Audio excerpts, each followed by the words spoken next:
Welcome to Every Mom is an Athlete, the podcast where we believe motherhood is inherently athletic.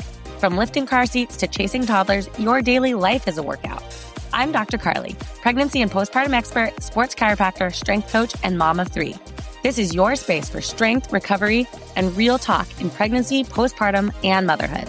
Welcome, strong moms. You're in the right place.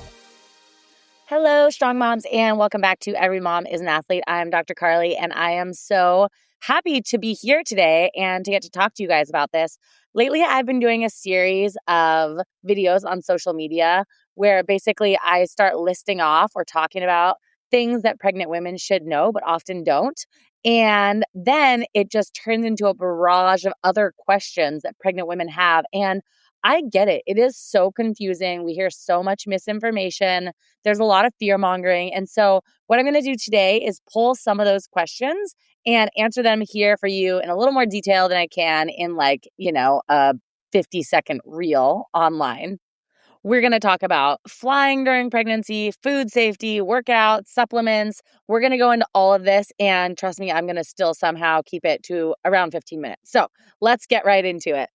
So one of the first questions I got was about flying. And just as a general reminder, most domestic airlines will let you fly till about 36 weeks, as long as you don't have any pregnancy complications. Obviously, they don't know that, but that's something that you should be aware of.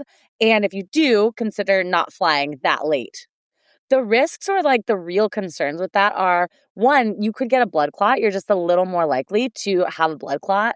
Your blood clots a little bit easier during pregnancy, and then the blood can flow more slowly in the legs. And also you're just a little more prone to inflammation of the vessel walls.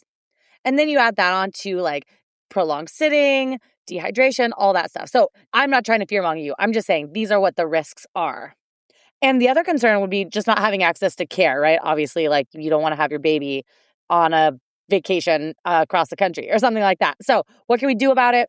What I always recommend is make sure you're walking the aisles, you're getting up and moving. I also recommend compression socks. I know they are hideous. They are not cute, but they do help with blood flow in the legs. And then I always just remind people to stay super hydrated. We should always be staying hydrated when we're flying, but especially during pregnancy, that's a time when I say, get your electrolytes, make sure you're plenty hydrated beforehand. And I really like to get an aisle seat, especially during pregnancy, just because you have to get up a lot. You need to go to the bathroom. And if you can't get up, that could increase Braxton Hicks and just make you more uncomfortable, right? Again, that's not dangerous to the baby or you at all, but just could make you a little bit more uncomfortable. The next question I got, I have had quite a few questions about food. Now, remember, this is not medical advice. I am not your doctor. This is just education. So I'm going to point you to a book that I really love about this. If you haven't read Expecting Better, I think her name is Emily Oster. I'm probably saying that wrong.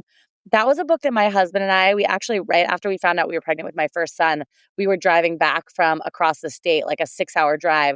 And I bought that on audiobook and we listened to it. It is just such an interesting listen. And he actually told me that it made him feel a lot more comfortable and feel a lot safer with me eating certain things, drinking certain things, all that kind of stuff. So I really recommend that book to all my patients because I think it shows you the data behind some of these things that they're just make blanket statements about, don't eat sushi, don't eat lunch meat, don't drink wine, all these things. Yes, there is always some kind of truth in that, but I think it's important to know the data, and that can make you feel a lot better and a lot safer and make more informed decisions. So one of the questions I got was about wasabi, which by the way is totally fine during pregnancy, and seaweed. And the only thing about seaweed is that it is pretty high in iodine. So if you're eating it just like a regular person, great. But there is some research that maybe you shouldn't be taking a seaweed or a kelp supplement. So you just don't want to way overdo that. But just eating seaweed, totally fine. The main concern about food during pregnancy is listeria. And I've heard people talk about this and say listeria is not a big deal. It just causes a little bit of a cold-like symptoms, right? Maybe a little fever, maybe not feeling well. But you have to remember that's for the mom. The little baby's immune system just cannot fight off this specific virus. And all that being said, I was looking up the stats on this just as a reminder. In the US, the stats for serious infection are 1 in 1 million pregnancies per year. So while it's a very dangerous situation to be in, it's really quite a rare instance. Now, when you read that book, she does talk a lot about this. And some of the takeaways that I'm probably going to butcher this, but this is how I remember it. And sort of the general advice that I give is if you want to eat lunch meat, I ate so much lunch meat during my pregnancy. It is best if you warm it up. Okay. I know some people are like, think that's so totally gross, but like, you make like a ham and cheese sandwich and you just like make sure that the ham is warmed in the microwave. The other thing is fresh sliced deli meat is generally better than buying, like the pre-cut packages at the store. And I always just remind my patients to buy from quality sources, especially those things that like could be potentially a little bit more dangerous. Like maybe don't buy your sushi from a gas station, but if you go out to a nice dinner, then again, not medical advice, but I would be fine with myself personally eating sushi during my pregnancy. Now, I don't really like raw fish, so I didn't eat much sushi, but I ate a couple times. I ate California rolls, I ate a crunch roll, I ate a spider roll. So everyone has to make these decisions for themselves, but that is the concern. The other concerns come around kind of like growth of things on your food inside of the fridge. So some things to sort of be aware of or avoid would be soft cheeses made from unpasteurized milk. In the US, most cheese is pasteurized. So you can be a little bit fluid with that one. Raw sprouts, refrigerated smoked seafood, pre-cut fruit that has been like sitting in the fridge for a while, or really any sort of leftovers or something that has been in the fridge for a while. I always just recommend being a little bit careful with those, maybe skipping those during pregnancy because the risk is just higher there. So this is one of the reasons that if you have a fever during pregnancy, you need to call your doctor. If your fever is over 104, generally you need to call your doctor and explain to them what's going on. You would probably have flu-like symptoms, and then you would just sort of want to think back to what you ate and do some research there. And remember, just because you're infected doesn't necessarily mean that the baby is. You can get on antibiotics early on, and that could help. So again, very low risk in this area, but just something to be aware about. And again, I really do recommend that book. It was really actually life-changing for us because then my husband wasn't like looking over my shoulder with everything I ate because he'd heard all the stats on like lunch meat and all the things. So can't recommend that book enough. Okay, let's talk about electrolytes. One of my favorite things. I get so many questions about this, mainly because I am like a pusher of electrolytes to my patients. I've personally experienced and seen in so many patients how much better they feel when they have an electrolyte supplement, maybe daily, maybe every other day. But the combo of staying hydrated during pregnancy, which I know it's hard.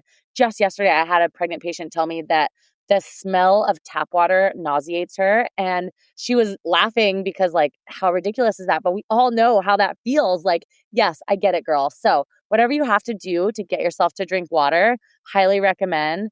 But if you can get some electrolytes in, your energy is going to feel better. Your fatigue is going to feel better. I've had a lot of women tell me actually the nausea is better too. So which electrolytes do I like? This is the most commonly asked question. I really like Element. It's very salty. Some people don't like that, but I love it. It has pretty clean ingredients. I also recommend Relight, and the Needed electrolyte supplement is also really good. You want to just make sure you're avoiding sugar in your electrolyte drink and caffeine. If you're already having a little bit of caffeine, just like keep an eye on that.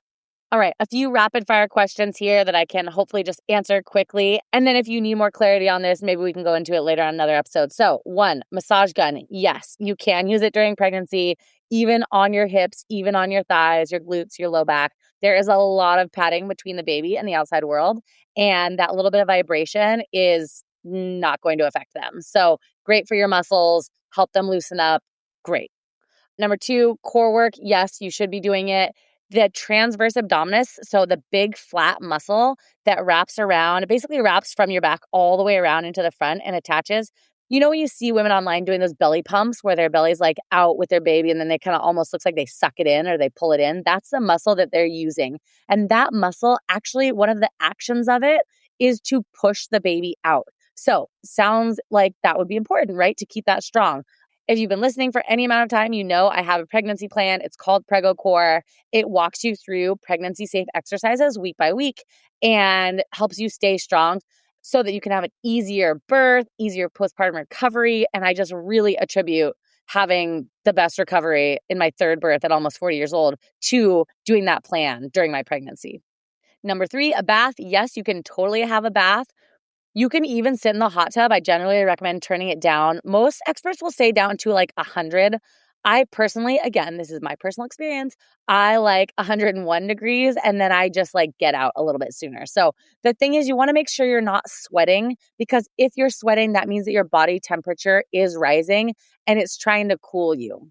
And when you're in a hot tub or bath, that sweat is just not going to evaporate off of you the same way as it does when you're working out. So the next question I always get is, oh, if I can't sweat in the bathtub or hot tub, can I sweat in exercise? And yes, you can totally sweat during exercise. The difference is you have more control over slowing down, stopping, and you actually are able to physically cool yourself because you're sweating. In the bath and tub, it's just different. So that's what I recommend as far as bath and tub go.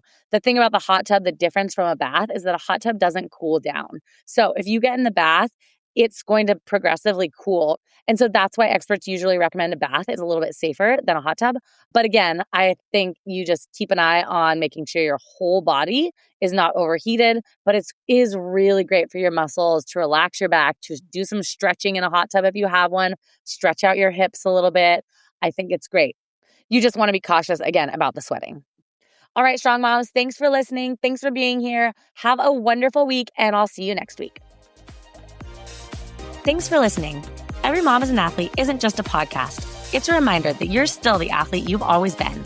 If this episode resonated with you, I'd so appreciate it if you'd share with a friend or leave a quick review. It helps more moms find the support and information they need. See you next time.